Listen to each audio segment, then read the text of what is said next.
returning world champion Evie Corrigan, but she has a stacked murderous row of contenders. Evie Corrigan, reigning 52 kilo world champion, 157.5 for her opening squat. Eva mentioned to me that her squats have been feeling pretty good in training recently, so excited to see where her top end might be. Evie dropped down from the 57 class and really took the 52s to another level. And now the totals we're seeing are just phenomenal in the 52 kilo class. Wow, that moved so well. We know Evie can push through a slow squat. So for Evie, that was lightning quick. 165 for her second attempt.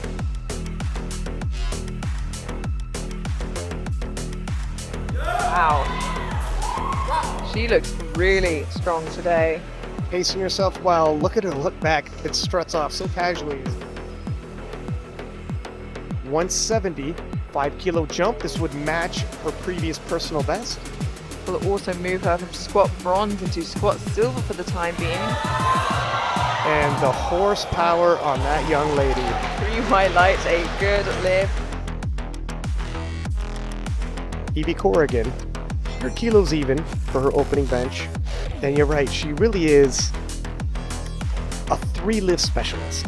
Wow, that looks super strong. And 13.5 kilos below world record. 105 for Evie. Yeah, for the rest of the pack, hoping Evie Corrigan shows a chink in her armor, some weakness. Well, keep hoping. Yeah, it's unlikely. Looking strong, that matches Evie's personal best with 3 white lights. Yeah, Evie is just running a clinic here. 107.5 for Evie Corrigan's final bench press. 2.5 kilo jump for 105. And the way 105 moved, I think she's going to be okay. Yeah, already has bench press gold and a hefty lead on her competition. And look at that pressing power from that young lady. She's special. Reigning champion Evie Corrigan walking away with bench gold in 107.5. Evie Corrigan, 190 kilos, and after hitting her opening deadlift, she'll have a 467.5 kilo total. That's monstrous already. Move 190 like butter. There's a reason she's world champion. I mean, there's also a reason why she was so calm backstage when we seen her. 200 kilos even.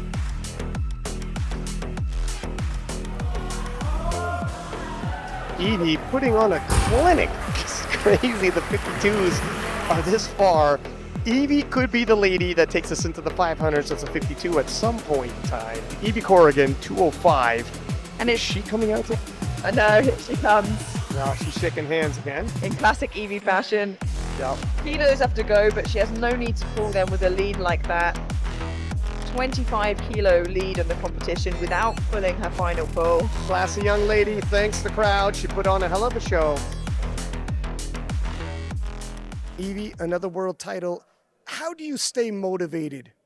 I just love lifting. I don't think I need motivation. It's just like a really big part of my life. It's sort of everything to me in that sense. Like it's such a big part of my life. I couldn't imagine what it would be like without it.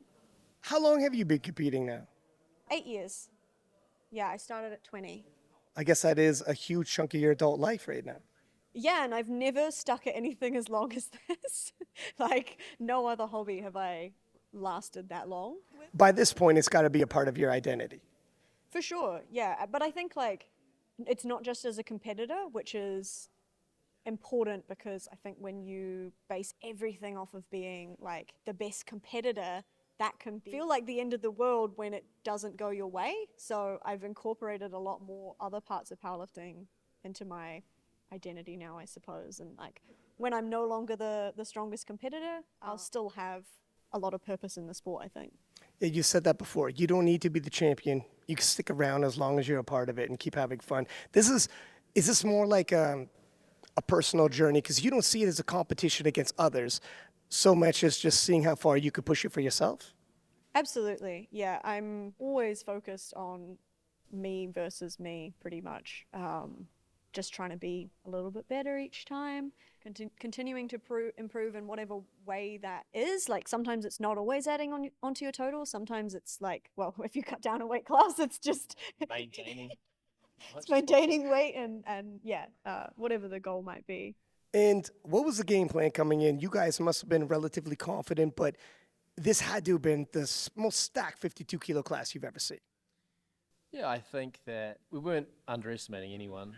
I knew, like, obviously Evie was coming in as a favourite, and it's a bit of a different feeling when you come in as a favourite. So the game plan was what we always do. It's just take one attempt at a time, not get caught up in what other people are doing, and then see where we're at come deadlifts. And it just happened to be that we were far ahead enough that Evie didn't have to take her third again. And Let's talk about Sheffield a bit. We didn't talk about that before. Winning world championships, you've got a bit of a streak going and you're winning comfortably. Sheffield, however, you won the first year.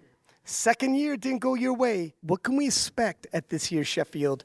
Are you going to go all out? How far can you push that 52 kilo total? Who can say? It's like so too soon to say what's going to happen at Sheffield. I think even like we've got the rest of this world champs to see who gets invited. Like that's going to be a huge thing, like a huge impact on where that ranking might be. You know, we could have people dropping weight classes again, going up That's into a other fact. weight classes to break the weaker records, as we know.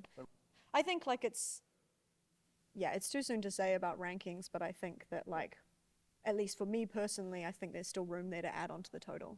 And I think I can break the world record again. Well, that definitely looks like it's within the means.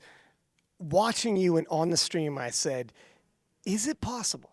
The question has got to be asked now. The next big milestone in the 52s.